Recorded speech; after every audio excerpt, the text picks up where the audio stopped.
Good morning, good afternoon, good evening, everyone. This is Dr. Bryan Ouellette, Bishop Bryan, for the Holy Nicolean Catholic Church here on Vestiges of Christianity on this October 27th, 2015. Today, we are discussing the subject of independent Catholic churches. Why do we have them? Why do we need them? Are they just fringe sects off of the larger canonical churches, or do they have some intrinsic value? All of this we are discussing today on Vestiges of Christianity. Stay tuned.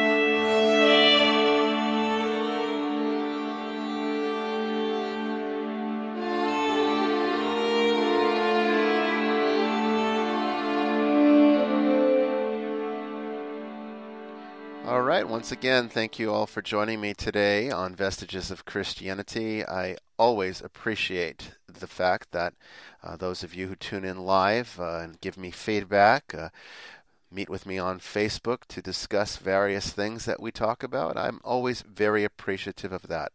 So once again, I want to thank you all for doing these things, being a part of our Facebook page, visiting our website, being part of our virtual community here for the Holy Nicolean Catholic Church on Facebook.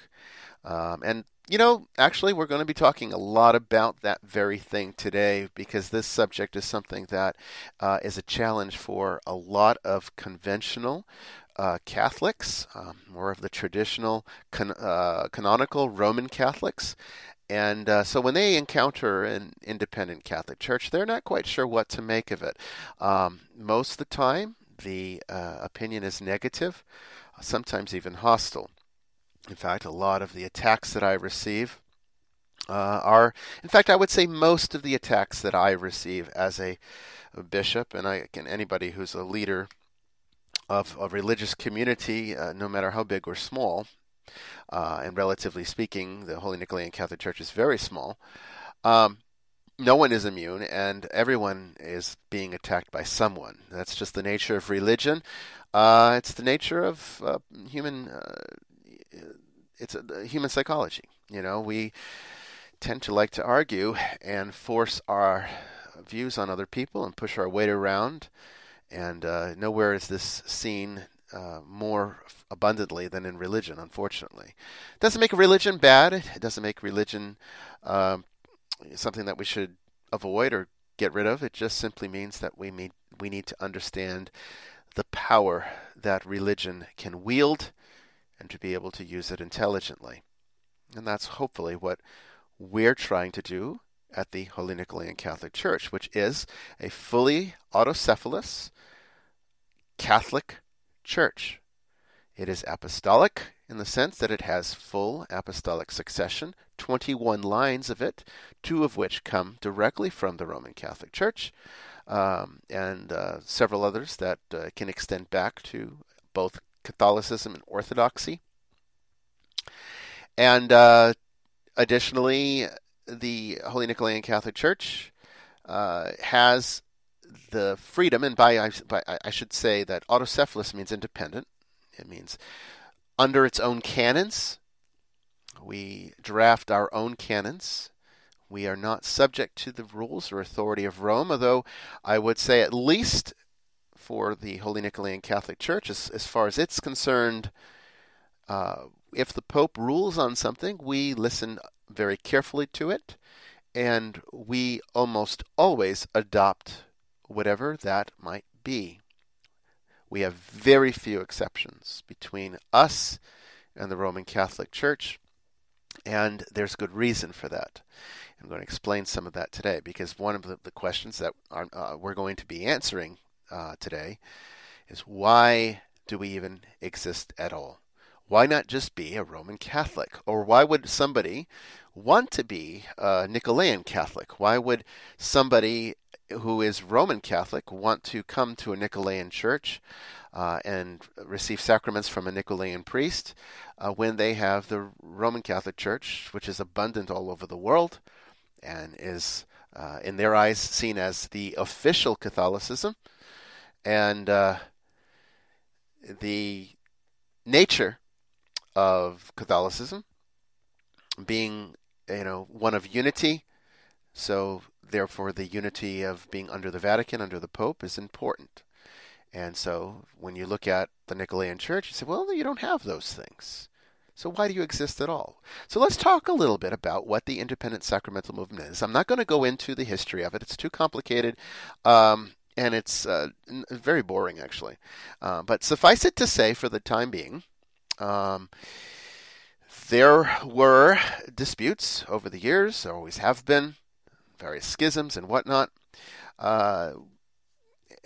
that have led validly ordained clergy, in this case bishops, to break away from the larger canonical church and establish an eparchy or a diocese that would function independently of the larger canonical authority of the Vatican or of the patriarch of the particular church in question.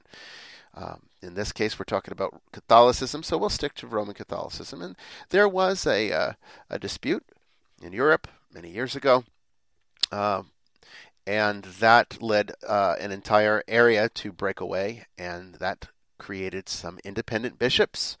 They went ahead and ordained on their own authority, consecrated their own bishops, and then, therefore, various independent sects, Catholic sects, were established as new ideas started to come into the Catholic tradition. People took advantage of the freedom that they had, and so new churches were developed. We had the Old Catholic Church. We have the Liberal Catholic Church. Those two seem to be at opposing ends of the spectrum on some things.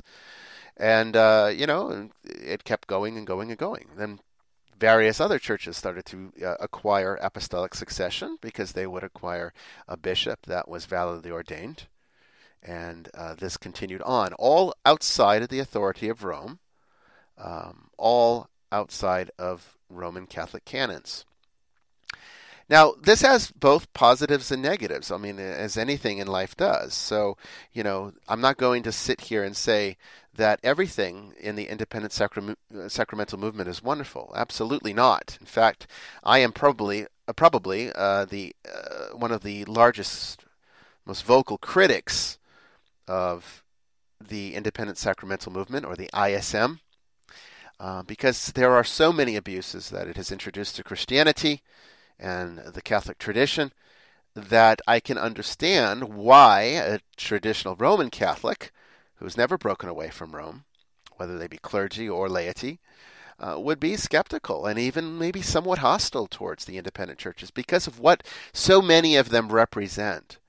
We are actually quite tame in comparison to some of the choices out there. The Liberal Catholic Church comes to mind. There's a lot of progressive Christians that have apostolic succession. And then, of course, you have Gnostic churches. And eventually you start getting into some gray areas with validity, because then a church might say, well, we don't like these Roman Catholic rites, so let's go and we're going to create our own rites. And then they might change the sacramental theology to suit their particular bias or position, to further the paradigm of their of what they've established as their tradition.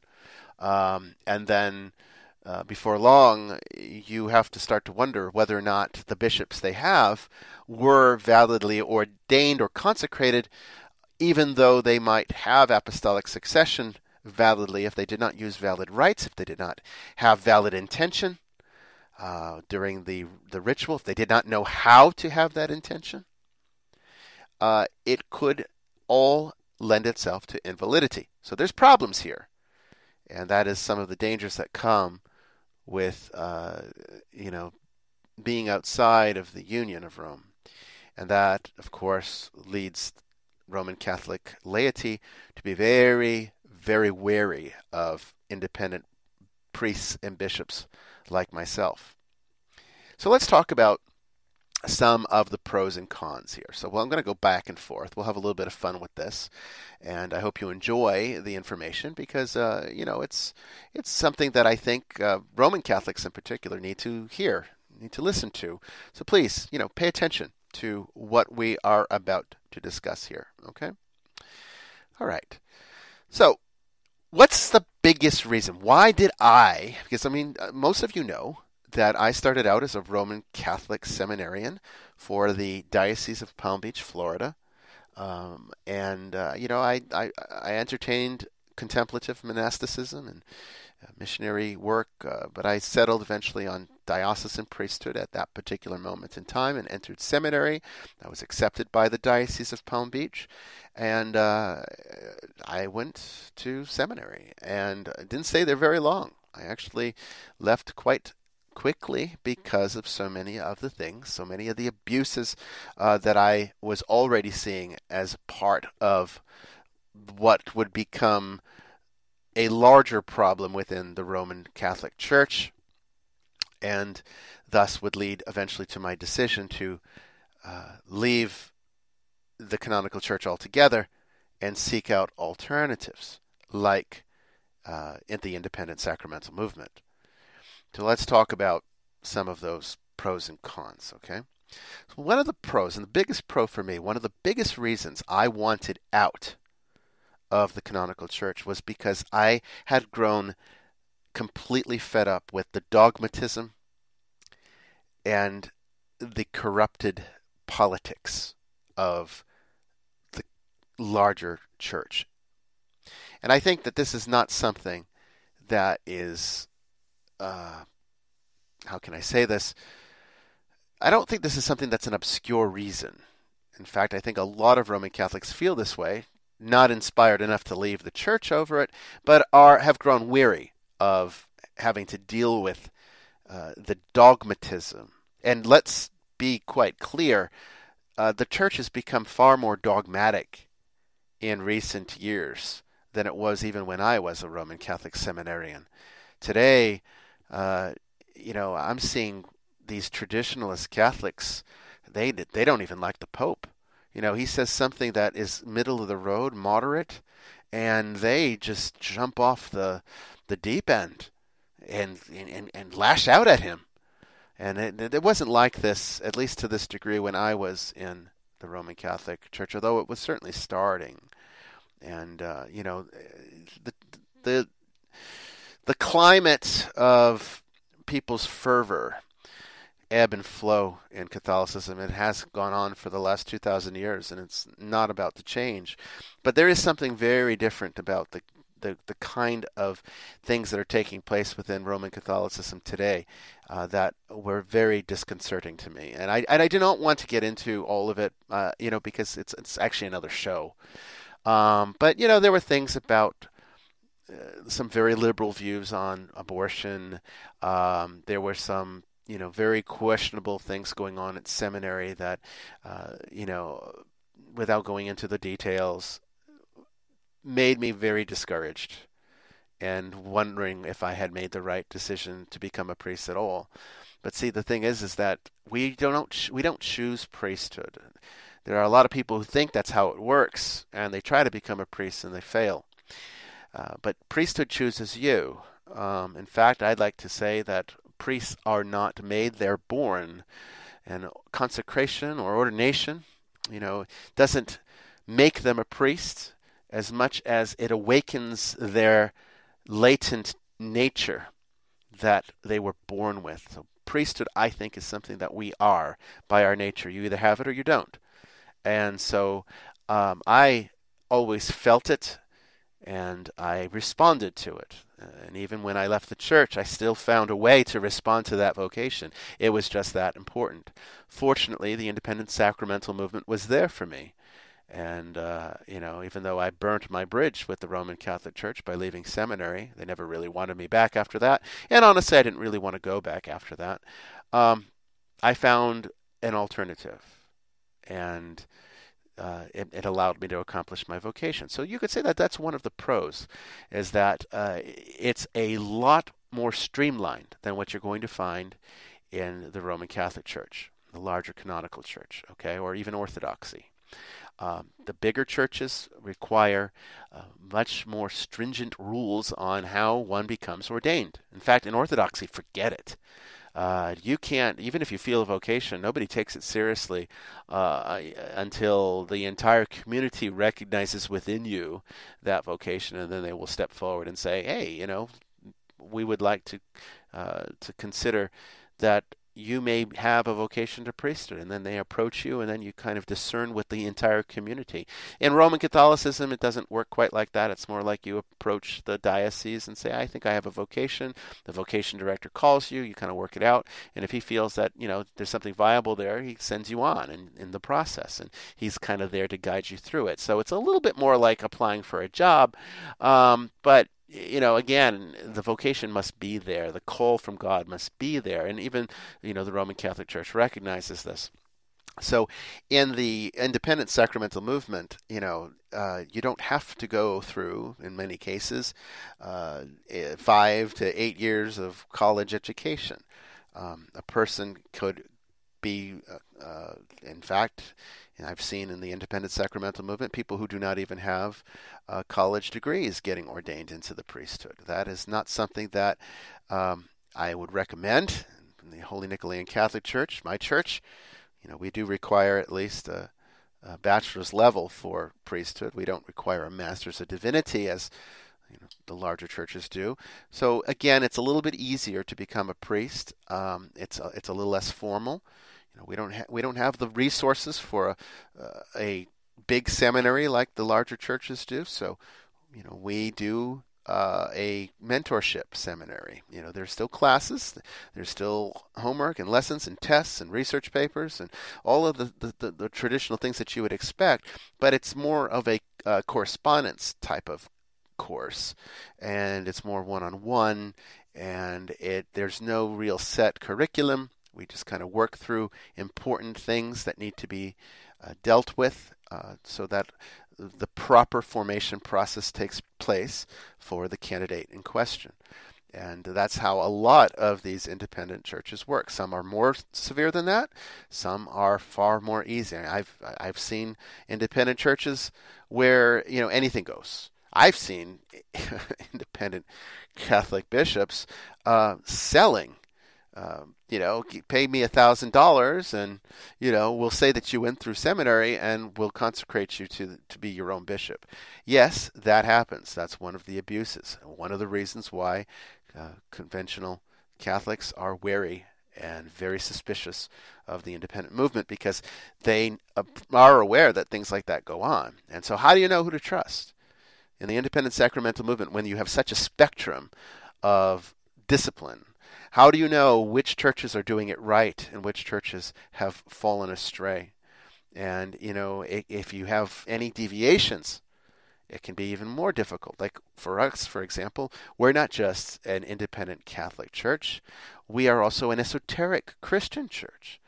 And esotericism is like this big red flag word for conventional people. What could that mean? Does that mean you're a cultist? Does that mean you're involved in all sorts of dark pursuits? It could be anything, because some people use that term radically different from the way we use it. And that also lends suspicion to the independent movement, unfortunately. So that's one of them. Easier to get through seminary, easier to become a priest if you are called to it. I would say the biggest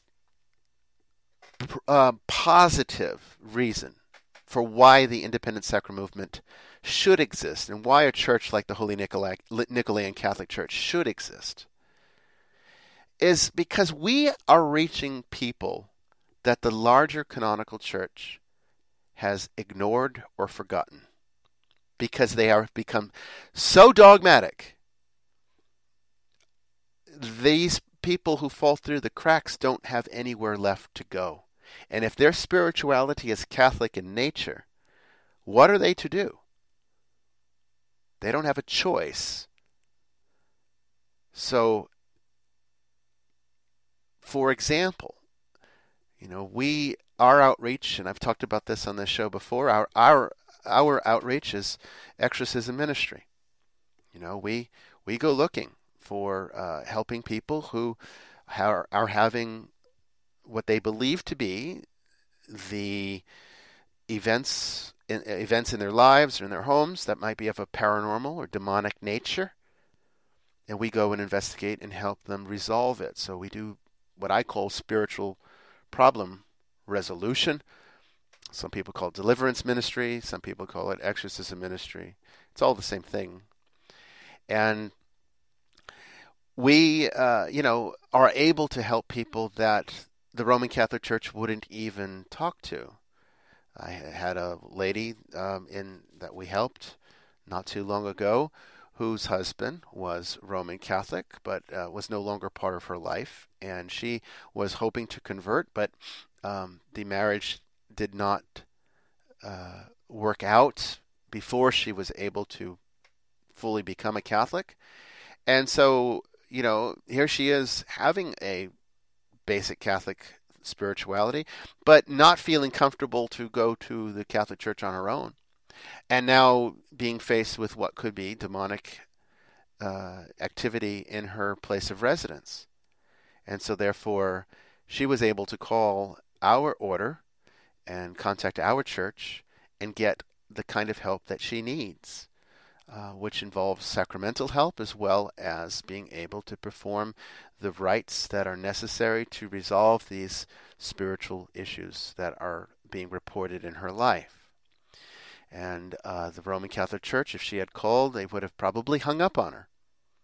Or if she got someone who was actually somewhat concerned for her situation, the best that might have happened is they would have encouraged her to enter into the RCIA program, the Rite of Christian Initiation of Adults, sent her through a 1-year training program to how to become a Catholic, and make her jump through all these hoops before she'd even be able to get confirmed and receive First Eucharist. And as an independent Catholic Church, we don't have to go through all of that dogmatic red tape. We can just simply see what needs to be done, and we can appeal to God on their behalf far more quickly. So we went to her house, we assessed the situation, she received her first communion, she was able to also get the help that she needs. And that's something that an independent church can do that the larger churches won't do. There's a lot of people like that too. There's a lot of people who need things like baptism, who just aren't church-going types.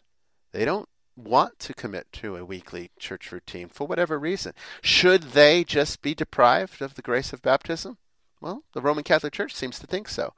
Their attitude is, well, if you don't want to commit to what's required of you as a Christian, then you're taking your salvation into your own hands, and you're putting yourself at great spiritual risk, and it's your own fault. That's the attitude. But my attitude is, let's give them the grace. Let God work out the problem. So, you want baptism? Come to us. You don't want to come to church every week? Well, I don't think that's a good idea, but I'm not going to force you. Once again, being an independent allows us to be non-dogmatic, which gives us the opportunity to meet people where they're at spiritually, so that they're not feeling obligated to do things that make them uncomfortable, and yet they don't have to be deprived of the grace and be made uncomfortable to get that grace. So I would say, this is the most important reason for why we exist, is that we're able to almost put a safety net underneath the Roman Catholic Church and catch all the people who fall through their own cracks. Sometimes it's just people who have had enough. You hear the media and all these all of these dioceses getting sued because of the pedophilia scandals, and the way the church hid it. That's a big sore spot for a lot of people. I mean, look at what it did to Ireland. It's pretty much destroyed the church in Ireland. It's unbelievable. And again, what are people to do? Well, in most cases, they abandon their spirituality. They don't even try to look for an alternative. But, at least there is an alternative. They might not take us, but at least there is one for those people who need an alternative, who are fed up with the Vatican, but are not fed up with Catholicism. We are 100% part of the Catholic Church, no question about it. Don't believe what anybody tells you. When they say, oh, well, they're not real Catholics, or they're, you're not a real church. Of course we're real, and of course we're recognized even by the Vatican's own canons as a particular church, is what it would be called. And we have apostolic succession. We are perfectly valid. We might not be licit under the canons of Rome, but we are absolutely valid in every sense. You come to us for sacraments, they're just as valid as the sacraments that you get in any Roman Catholic or Orthodox church. And that's because we do use the correct rites. We do understand the sacramental theology and do not tamper with it. We don't change it in any way, and that's always very important. And, I would say most importantly, on top of everything else, is the fact that we're available. There's no red tape with us. Just come. Just show up. It's like the early church. That's another pro, I would say, for the independent movement, is that we can behave more like the early church, more like apostolic times, when the apostles were still with us. It's more like the church from the Acts of the Apostles than it is like the church of the Middle Ages. And that is of great appeal to some people who want a more intimate experience, a more intimate spiritual connection with God and with the ministers that the church uses to facilitate that relationship for the laity. We have that, and you're not going to get that from the Roman Catholic Church typically. You have to go through maybe setting up some kind of program where that would be some type of lay ministry, where you might have a centering prayer group or something like that. But you're not going to find that intimate connection in the larger churches. They just don't have the time or the resources to be able to be that way. So in many cases, independent churches are very, very small, which the pro is the fact that you do get an intimate spiritual connection. But the con here is that because they are small, they tend to have very few clergy. So there's less people to go around. But that's not typically a problem because the communities tend to be very small. And the needs tend to be very few in number. But the needs are there. And certainly, the Holy Nicolean Catholic Church has baptized only a handful of people in its existence. But for those people who were baptized, they received the grace of salvation. And that's not something that should be just, dismissed as not important.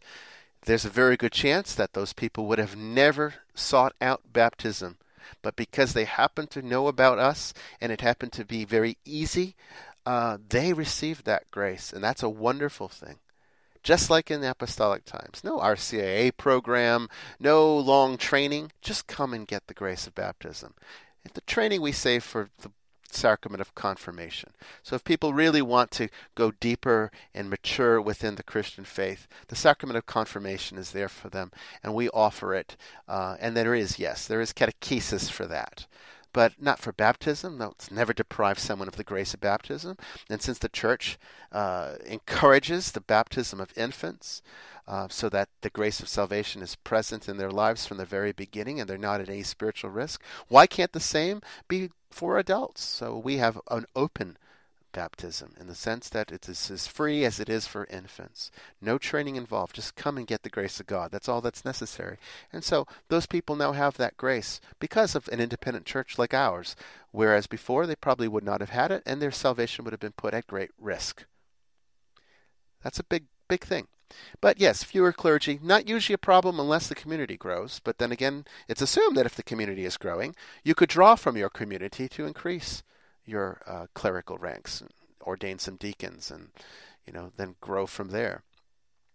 But one of the bigger problems also with the independent churches is that there are fewer locations. If you want to be a Nicolaitan Catholic, well, great. We want you. We need you.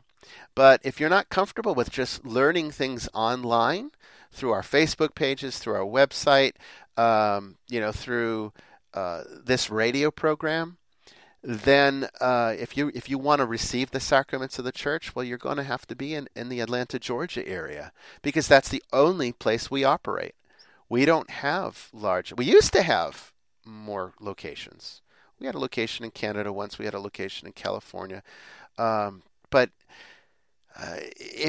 we did not have the resources, the money that is necessary coming in to be able to support a church of that size. And we had people that wanted to incarnate from the Philippines and from Brazil, and it would have been wonderful. And you could say, hey, look, we got this big international church. But the administrative problems were apparent from the very beginning. And I think you'll find that a lot of these churches, the independent churches that claim to be so large and operating in all these countries, and there's a few of them out there that claim this, I guarantee you their administrative issues, they're not as active as they appear. And that's one of the other issues, is that they don't typically have buildings. A lot of independent churches don't even have a building in which to say Mass. They will often operate out of their own homes. And sometimes people don't like coming to your home to receive sacraments on a weekly basis. It makes them uncomfortable, because it doesn't feel like it doesn't have the parish life. And people really want parish life. So independent churches, a lot of them have them. A lot of them have real parishes, real churches, and public places of worship, but a lot of them don't. And, that can also be a challenge to getting a 501c3 determination as a church, because one of the things the IRS looks for is that do you have a public place of worship? Are you receiving people publicly? Well, it gets a little iffy when the chapel is in your home. Maybe you are opening your home to the public, and that's all well and good, but sometimes that could be, a challenge to getting a designation for 501c3, which opens you up to receiving the kind of support you need. So people want you to be 501c3 to donate to you, and there's never enough people donating to small little churches like this, because we just don't have the numbers. We don't have the numbers of laity out there that can come every week and support us. And even people that come to our Masses typically do not leave a donation. We don't put around a donation basket. Maybe we should, but we don't. But I can honestly say, in all of the years that I've been saying Mass, I've never received a donation during the liturgy or after the liturgy. No one's ever come up to me and said, can we give you something for the services that you provided for us? People want it all for free, and they always feel that, well, I can't do this, but somebody else will. And unfortunately, that limits our ability. A lot of independent churches are in that condition. Even in the larger canonical churches, they're struggling. Of course, they have larger bills than we do. But, we're never going to get a public place of worship at our own church if the people who receive the sacraments from us don't support it, or if the people who enjoy programs like this one don't support it. And I'm not trying to solicit donations from you. It would be nice if those of you who do appreciate this show and respect the work that I do, it would be nice if you go to our website, and donate. But, I'm not saying it to tell you to do that. I'm just saying we're limited in what we can do because we don't have a lot of support. And that's true of most independent churches. So you're not going to get, the nice, big, beautiful churches typically, and you're not going to have a lot of locations to go to. I've got people all over the world who would love to be a part of our church, but they're not in Atlanta. They can't come to Atlanta. They can't relocate. And so they're out of luck. I even have clergy that are separated from our home office here in Atlanta.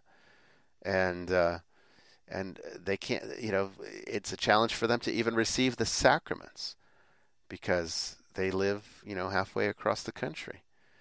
That's true, and you're going to find in a lot of independent churches. Another problem with independent churches is inexperienced clergy. Because the seminary programs tend to be more laid back and relaxed and not as severe, and not as complete, not as academic, you're going to find a lot of clergy that don't know what they're doing, that don't have the theological training to be effective in ministry.